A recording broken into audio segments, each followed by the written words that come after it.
গতকাল শুক্রবার ওমর সানির মা মনোয়ারা বেগমের ২৫তম মৃত্যুবার্ষিকী। এদিকে মায়ের মৃত্যুবার্ষিকী উপলক্ষে মানিকগঞ্জের আরঙ্গবাদের একটি মসজিদে মুসল্লিদের খাইয়েছেন ওমর সানি।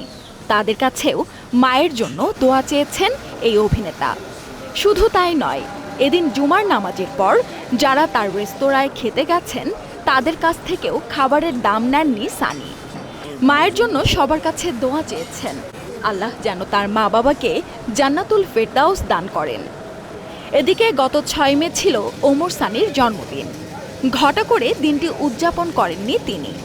সেদিন ওমর সানি বলেন, বাবা মায়ের কাছে আমি কৃতজ্ঞ, তাদের কল্যাণে আমি পৃথিবীতে আসতে পেরেছিলাম। এ মাসে একটা মিশ্র অনুভূতি কাজ করে আমার মধ্যে। এ মাসের ২৩ তারিখে আমার মা মারা গেছেন, তাই এই মাসটা আমার জন্য দুঃখের।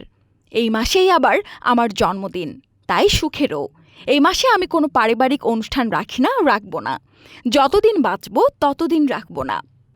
ফেসবুকে মায়ের সঙ্গে ছবি পোস্ট করে ওমর সানি লিখেছেন, আমার মায়ের জন্য দোয়া চাচ্ছি, আল্লাহ যেন জান্নাত নসিব করেন। এই দিনে আমি এতিম হয়েছি, আমার মা আমার বাবা আমাকে ক্ষমা করবেন। আমি আপনাদের সেবা করতে পারিনি। আল্লাহ সমস্ত কিছুর মালিক আপনি। সুরাইয়া শুভ্রা, প্রতিদিনের বাংলাদেশ।